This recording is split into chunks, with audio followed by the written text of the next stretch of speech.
ETF index mutual funds నేర్చుకుని stock మార్కెట్లో రాణించాలనుకుంటున్నారా? వెంటనే ఈ నెంబర్కి కాల్ చేయండి. నమస్తే, welcome back to Suman TV. ప్రస్తుతం మనతో పాటు ఉన్నారు consumers affairs committee chairman Mandari Krishnareddy గారు. నమస్తే సార్. నమస్తే అమ్మా. సార్, పోస్ట్ ఆఫీస్ స్కీమ్స్ గురించి మనం మాట్లాడుకుంటే 40 నుండి 60 సంవత్సరాల్లోపు ఉన్న వాళ్ళకి ఒక గుడ్ న్యూస్ అయితే చెప్తుంది. ఏడాదికి 520 రూపాయలు కనుక కడితే బెనిఫిట్స్ బాగుంటాయి అంటున్నారు. ఒకసారి ఆ వివరాలు చెప్తే సార్. పోస్ట్ ఆఫీసుల్లో సహజంగా పొదుపు ఖాతాలు ఓపెన్ చేసుకోవడం, వాటికి మంచి ఇంట్రెస్ట్ పే చేయడం, ఇవన్నీ జరుగుతూ ఉన్నాయి. అలాగే పోస్ట్ ఆఫీసులను బ్యాంకులకు కూడా మార్చేసి మనం మామూలుగా డబ్బులు వేయడం కానీ డబ్బులు తీసుకోవడం కానీ అన్ని చేయడానికి అవకాశం ఉంది. త్వరలోనే డిజిటల్ చెల్లింపులు కూడా అక్కడ ప్రారంభమయ్యేందుకు అవకాశాలు ఉన్నాయని మనం ఇంతకుముందు తెలుసుకున్నాం. ఇంకొక ముఖ్యమైన అవకాశం ఏముందంటే, మనకు యాక్సిడెంటల్ ఇన్సూరెన్స్లు ఉన్నాయి.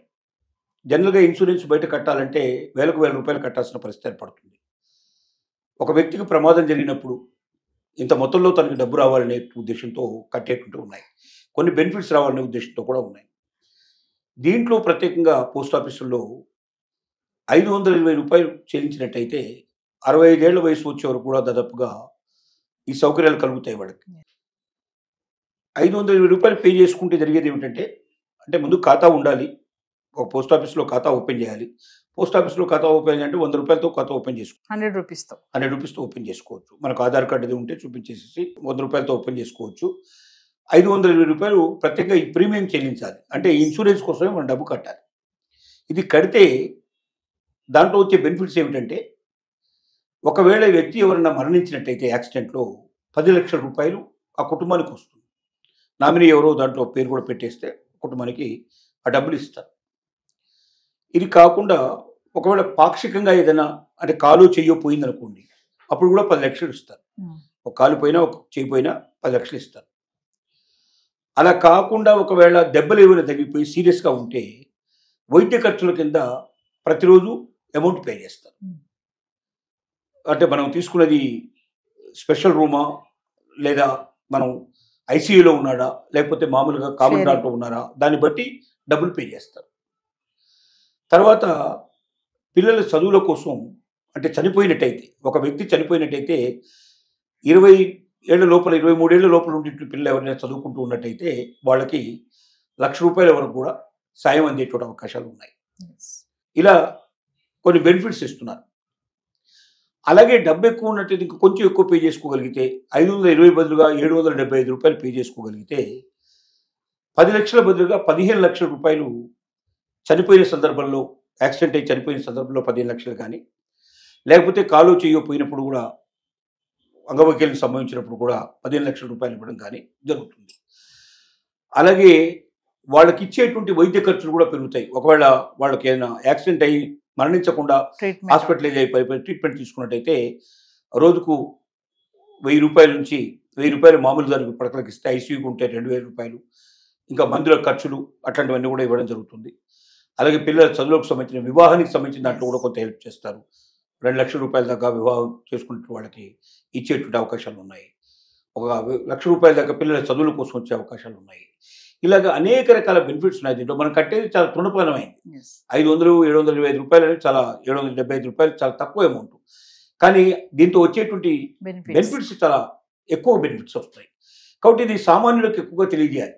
ఎందుకంటే కొన్ని బ్యాంకు ఖాతాల్లో కూడా ఇవి, ఇప్పుడు మనకు ఎస్బీఐలో, నేషనలైజ్ బ్యాంక్స్లో చేరేటువంటి వాళ్ళకు కూడా మినిమం బ్యాలెన్స్ ఎప్పుడు మనం కనీసం 1000 రూపాయలు తగ్గకుండా ఉంచినట్టయితే ఇలాంటి సౌకర్యాలు వాళ్ళు కూడా కొన్ని కల్పించారు. అక్కడ బ్యాంకును బట్టి వేరువేరుగా ఉన్నాయి. అప్ టు 5,000 రూపీస్ ఉంచుకున్నట్టయితే ఇంకా బెనిఫిట్స్ ఎక్కువ పెరిగే అవకాశాలు ఉన్నాయి. కానీ ఏ ఖాతాలు లేని వాళ్ళు, చాలామంది మిడిల్ క్లాస్ వాళ్ళు, అలాగే చాలామంది మనకు ఒక లెవెల్లో లేనటువంటి జీవితాలు గడిపేవాడు, కామన్ మ్యాన్గా ఉండేటువంటి వాళ్ళకి ఇది ఒక వరం లాంటిది. పోస్ట్ ఆఫీస్లో 100 రూపాయలతో అకౌంట్ ఓపెన్ అవుతుంది. ఒక 520 రూపాయలు పే చేసుకున్నట్టయితే 10 లక్షల రూపాయల దాకా వస్తుంది. అంటే ఒక ఇంటి పెద్ద మరణించినప్పుడు ఆ ఇల్లు గడవడం చాలా కష్టం అవుతుంది. అది మరి సంవత్సరం అంతా రోడ్డు మీద పడాల్సిన పరిస్థితి ఏర్పడుతుంది. ఎందుకంటే రెక్కాడితే డొక్కాడినటువంటి కుటుంబాలు చాలా ఉన్నాయి. అలాంటి సామాన్యమైన కుటుంబాలకి ఇది ఒక గొప్ప వరం లాంటిది. ఒక 520 రూపాయలు ప్లస్ ఖాతా ఓపెన్ చేయడానికి 100 రూపాయలు, 620 రూపాయలు పెట్టుకున్నట్టయితే తనకి ఏదన్నా జరిగి యాక్సిడెంట్లో మరణిస్తే 10 లక్షల రూపాయలు వస్తున్నాయి. పిల్లల చదువుల కోసం కొంత డబ్బు ఉపయోగపడుతుంది. లేక తను పాక్షికంగా ఒకవేళ కాలో చేయో పోగొట్టుకున్న డబ్బు వస్తుంది, లేదంటే దాంతోపాటుగా వాళ్ళకి రోజు వైద్యం ఖర్చులు వస్తున్నాయి, ఇలాంటి అవకాశాలన్నీ ఉన్నాయి. అంటే సామాన్యుడికి అందుబాటులో ఉండేటువంటి చక్కటి పెన్షన్ పథక సదుపాయం అంటే ఏదైనా జరిగితే జరగకూడదు జరిగితే ఆరోగ్య బీమా పథకం, ఇది యాక్సిడెంటల్ బీమా అంటారు. యాక్సిడెంటల్ బీమా పథకంలో ఈ అవకాశాలు ఈ ప్రొవిజన్స్ ఉన్నాయి కాబట్టి ప్రతి ఒక్క సామాన్యుడు దీన్ని ఉపయోగించుకుంటే మంచిదని మనం తెలియజేస్తున్నాం. అంటే ఇది సామాన్యులకు ఇస్తారు, పెద్దవాళ్ళకి ఎవరైనా కాదు, ఎవరైనా కట్టుకోవచ్చు. ఎవరైనా సరే ఈ డబ్బు కడితే ప్రతి ఒక్కరికి ఇస్తారు. పోస్ట్ ఆఫీస్లో ఖాతా ఓపెన్ చేసి ఇచ్చినట్టయితే వాళ్ళు సామాన్యుల డబ్బున్న వాళ్ళ ఏది చూడరు. ఎవరైనా కాదు అవసరం ఉంది, మనకు సరైనటువంటి యాక్సిడెంటల్ ఇన్సూరెన్స్ మనకు లేదు, మనం అంత డబ్బు పెట్టి బయట మనం కొనలేము అనుకున్నప్పుడు వాళ్ళకి ఇది ఒక వరంలాగా ఉపయోగపడుతుంది. అందరూ దీన్ని ఉపయోగించుకోవడానికి ఛాన్సెస్ ఉన్నాయి. సో మామూలుగా పోస్ట్ ఆఫీస్ లో అకౌంట్స్ అనేవి అంటే అకౌంట్ ఓపెన్ చేయడం అనేది మంచిదా సార్? బెనిఫిట్సా compare to bank account? Definite గా. కానీ దాంట్లో దేనికోసం ఓపెన్ చేస్తున్నది కూడా ముఖ్యమే కదా. ఇప్పుడు ఇన్సూరెన్స్ కోసం ఓపెన్ చేసేటైతే 500 రూపాయలు ప్రత్యేకంగా కట్టాలి. అంటే 100 రూపాయలు పెట్టి అకౌంట్ ఓపెన్ చేయొచ్చు మినిమం. అంటే 10,000 ఓపెన్ చేయొచ్చు, 20,000 మన ఇష్టం. కానీ మినిమం 100 రూపాయలు నా పెట్టి అకౌంట్ ఓపెన్ చేసుకోండి. మీకు బ్యాంకులో ఎక్కడైనా సరే 100 రూపాయలకి అకౌంట్ ఓపెన్ కాదు. కనీసం 1000 రూపాయలు, 1,500, 5,000 ఆ పైన ఉండేట్టు ఓపెన్ అవుతుంది, లేకపోతే ఓపెన్ కాదు. ప్రొసీజర్ కూడా చాలా దీర్ఘంగా ఉంటుంది, బ్యాంకు లోపల కొద్దిగా కఠినంగా ఉంటుంది. ఇక్కడ ఏమి ఉండదు, ఒక ఆధార్ కార్డు ఉండి 100 రూపాయలు తీసుకొని పెడితే మీకు 10 నిమిషాల్లో అకౌంట్ ఓపెన్ చేసేస్తారు. అకౌంట్ ఓపెన్ తర్వాత మీరు కావాలంటే డబ్బులు దాచుకోవచ్చు, డబ్బులు తీసుకోవచ్చు దాంట్లోంచి, లేదా మీరు దాంట్లో మీరు డిపాజిట్ చేసుకోవచ్చు, అంటే ఫిక్స్డ్ డిపాజిట్ చేసుకోవచ్చు. దాని మీద వడ్డీ ఎక్కువ వస్తుంది. ఏ రకంగా చూసినా పోస్ట్ ఆఫీసులు చాలా ఉపయోగపడుతుంది. ఇంకోటి పల్లెటూర్లలో మీకు బ్యాంకులు ఉండవు, పల్లెటూరులో కూడా మీకు ఈ సౌకర్యాలు ఇచ్చేది పోస్ట్ ఆఫీసే ఇస్తుంది. కాబట్టి పోస్ట్ ఆఫీస్ ఎక్కువ మందికి అందుబాటులో ఉంటుంది, సామాన్యులకు అందుబాటులో ఉంటుంది. తక్కువ డిపాజిట్తో మనం అకౌంట్ ఓపెన్ చేసుకోవచ్చు, ఎక్కువ ఫెసిలిటీస్ మనం పొందేటువంటి అవకాశాలు ఉన్నాయి. Thank you.